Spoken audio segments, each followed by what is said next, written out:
Everybody Loves Cookies by Neon Zangetsu, Chapter 38.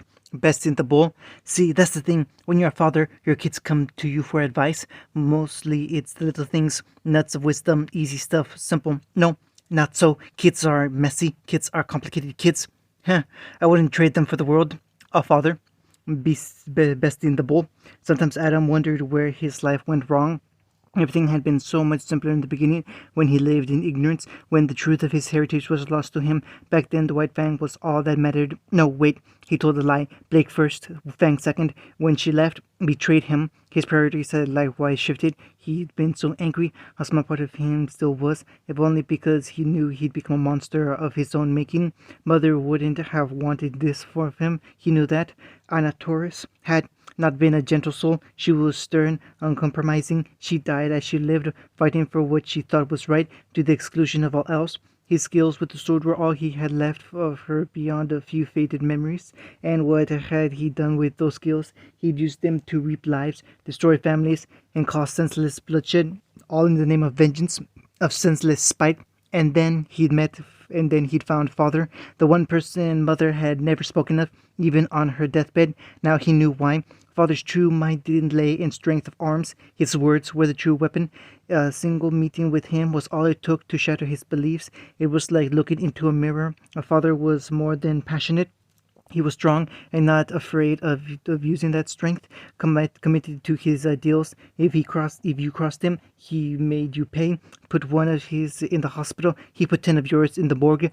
As the saying went, in that they were the same, eye for an eye, tooth for tooth, evil for evil. But father wasn't evil, no, was he? For all his fire and fury in a fight, Naruto was surprisingly kind.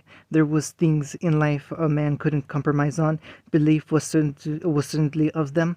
That his own had been so thoroughly shattered simply showed how flawed, how fragile they were at the end of the day. And the days that followed the once rocky road of his life had gradually begun to smooth out.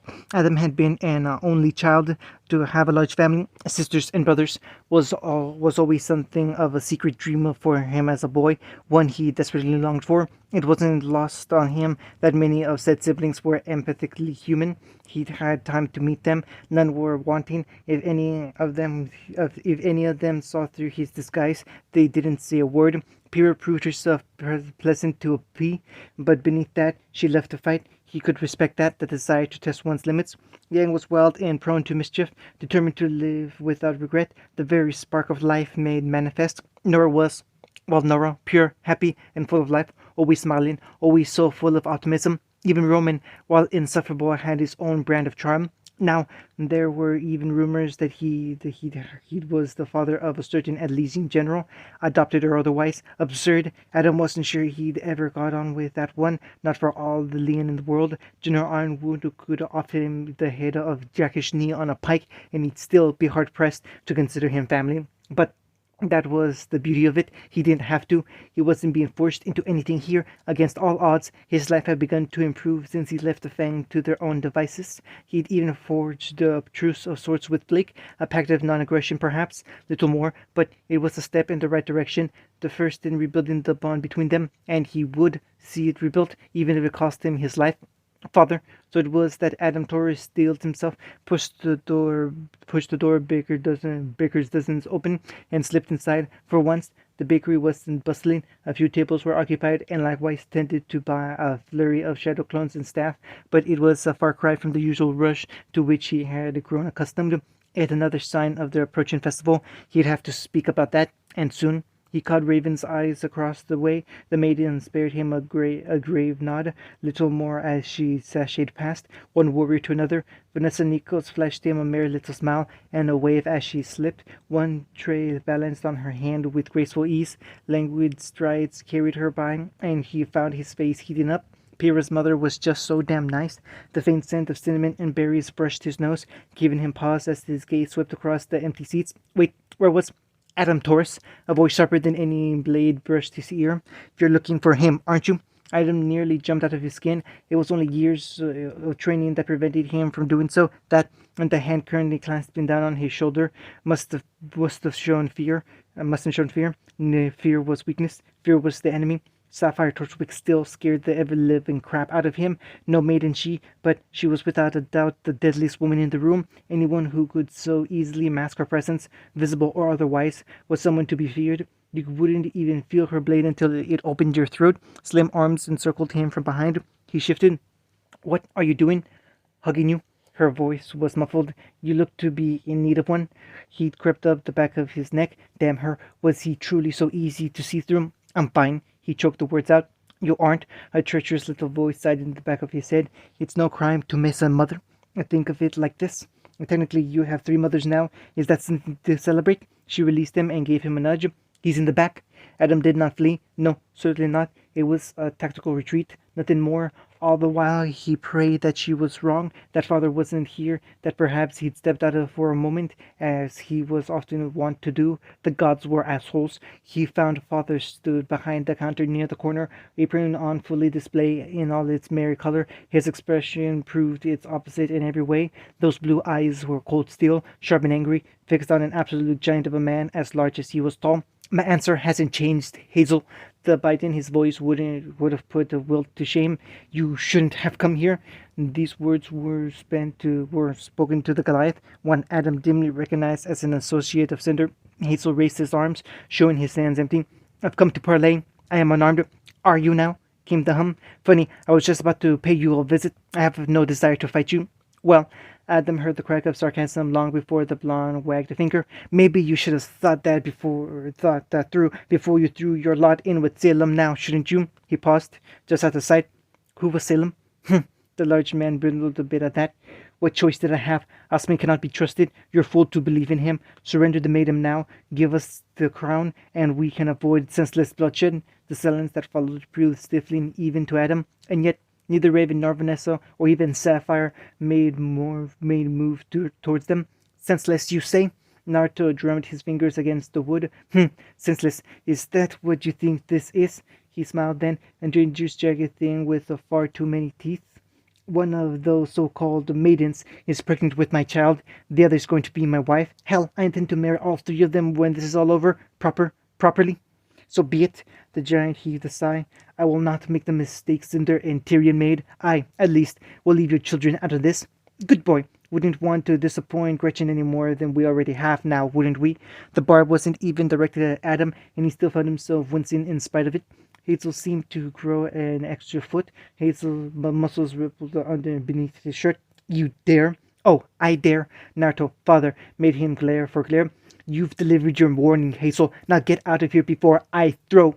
Adam sidestepped back. A treacherous board creaked beneath his feet. Naruto heard it and whipped his head around. Blue eyes lit up at the sight of him. "Adam, my boy, come in. Hazel was just leaving." The giant plodded past, perhaps a bit too quickly. Adam followed him with his gaze. "What was that about?" "Nothing you need concern yourself with." Naruto reached around and tousled his hair. "Sit down. I'll get some milk and cookies for you." "No," he exclaimed and jerked back, embarrassed. "No, that won't be necessary. I need your help." Naruto bobbed his head once in agreement. "Sure thing." His brow furrowed. "I must insist." "What?" "I said I'd help you." His sire circled around the counter and plonked down into the seat beside him. The pleasant buzz of customers served to further mask their conversation. "It's the least I can do after all this time." Elation dawned in his heart. "Truly." "Oi!" A finger flicked his forehead. "Don't make me repeat myself. What do you need?" Well, this was easier than expected. He closed his good eye, sighed, and took the plunge. "How do I win Blake back?" Thunk! Naruto's head struck the counter with an audible crack, splitting the wood lacquer beneath. His progenitor headbutted it once, twice, thrice. On the fourth, "Adam, no!" "Adam, yes!" He pulled forward, glaring at the man. "I just need to talk to her, to prove that I'm willing to change for her sake." A blonde brow rose. "You really do believe that?" "Why ask me, though? You have connections." "I do." It sounded like he dragged the words out of him. "What are you after?" "Information, for one." An awkward thought occurred to him just then, despite his best efforts to suppress it. "Although, now that you mention it," Naruto made to yawn, "they'll be better of it," and smiled instead. "She's not your sister, Adam. Don't worry." Relief. Adam felt his shoulders slump as he released the breath he hadn't realized he'd been holding. Blake was beautiful, there could be no doubt, but if they were related by blood, well, that would have been too much even for him. There were lines he just wasn't willing to cross. Giro owes me a favor in any case. Naruto tilted his head just so, tugging him back to reality. It might be a bit of a rush, but I can have him here by the end of the day. Maybe Kali too. So soon? His sire smiled. Yep, suspicion sparked. You're up to something, aren't you? Me? Naruto clutched at his heart and feigned a gasp. Why, I never! My own son accusing me of such things! Adam elbowed him for it, but conceded the point. It was like hitting a brick wall. He actually felt his aura sizzle, but pushed past it to speak anew. Then how do I make Blake forgive me? The glimmer of pity flashed through father's face, and his mirth faded. You can't make Blake take you back, Adam. He took a long drink from his glass. Forgiveness is something you have to earn. It takes time. Are you willing to do what it takes to earn it? He bowed as best he could in the chair, which was to say not well at all. Yes, sir. Thank you. Stop bowing, boy. You're making me feel old, and don't thank me. A finger flicked his forehead again. This is a long road you've chosen to walk, Adam. A long, hard road filled with pain. You do realize you'll have to apologize for all that you've done? Apologize, his pride rankled, but it was tempered by a raw reminder of the man before him, murderer of Mercury, slayer of Cinder, and now the tormentor of Tyrion, each of whom were stronger than him. The latter hadn't even granted the swift release of death. He never seen the light of day again. He did not wish to make father his enemy. He could no sooner stand against him than defy gravity. More than that, he felt the onus of choice upon him. He had made his mistakes, so many mistakes. Clinging to his pride would only leave him alone and make Blake all the angrier. I will make amends as best as I can. It was the best he could say in the moment. So long as you're genuine. A moment of serene silence passed between father and son. You really do love her, don't you? Adam answered without hesitation, even as he hit his cheeks. More than I can possibly explain. Well, fair, but be it from me to decry your choice in women. His father stood abruptly. The meeting will have to take place on neutral ground, of course. Beacon should do. A grimace plucked out his scarred face. Will the headmaster allow it? I'm fairly certain Osmond's occupied at the moment. Naruto smiled at him. It was all teeth. A pause then, as he considered something he'd not thought of. Come to think of it, he's really spent a long time in Mistral. I thought he would have flown back by now. Lionheart squeaked. I can explain. Osmond planted both hands on his cane. By all means, I'm listening. To his credit, Leonardo fled very quickly. He'd always been good at that, just not good enough. Thunk! A cane cracked him across the back of the head. Meh, probably not important. Might be better to hold the shindig here. After all, still there's a condition for my help, too, really. Adam gulped once. Name it. His father smiled. It was a sweet, sappy smile, but it left him on edge all the same, for it was the grin of a man who held all the cards. He leaned forward, planting an elbow against the counter to better balance himself against, and spoke the words that sealed his fate. When the two of you get back together, I want lots of grandchildren. Adam choked on his spit. Indeed, his pale face burned down to the very tips of his horns. Excuse me? Then we'll be fine. Naruto prattled on, blissfully unaware of his dismay. But if you're willing to have more, I wouldn't mind. Quick as can be, he stepped his fingers and leaned back. The second's a bit more difficult, but I have faith in you. Oh dear! Naruto told him what he wanted in uncertain terms. He wasn't lying. Adam's brow shot into his hair. You want me to enter the vital tournament? He all but exploded out in his seat. Are you mad? I'm not even on the rules. They'd arrest me the moment I set foot in the arena. I don't want you to enter the tournament. Naruto held up a finger. I want you to win it. Why? Adam flung up his hands in an exasperated snarl. My point still stands. So does mine. His father stood firm. It's this or nothing. You'll understand. The ex-terrorist wins. Is that legal? I will make it legal. With all his connections, he probably could. How can you even pull that off? He fled for an objection. You can't honestly expect me to win alone. The faint shattering of glass behind him was his only warning, punctuated by the faint click of heels. He looked back and immediately regretted it. Behind him, Neil's grin was nothing short of vicious. Evidently, she'd been briefed of this beforehand, which meant father knew he was coming. He stomped down on the surge of anger that followed. Was he actually considering this lunacy? Capable as she is, he allowed with a grimace, she's still only one person. We'd need two more. His father's smile, meanwhile, was telling. I know. Fortunately, they're already here. Two chairs scrapped back behind him. The faunus turned, blinked. Oh, No. Blake Belladonna was one skittish cat. No, no. Yang had come to accept that, just as she'd come to accept a lot of things these past few days. Two dads, neat. It wasn't like she'd lost anything at that. Simple that she'd gained something. Someone she hadn't even known was there. Ruby was certainly over the moon. No, no, no. But she digressed.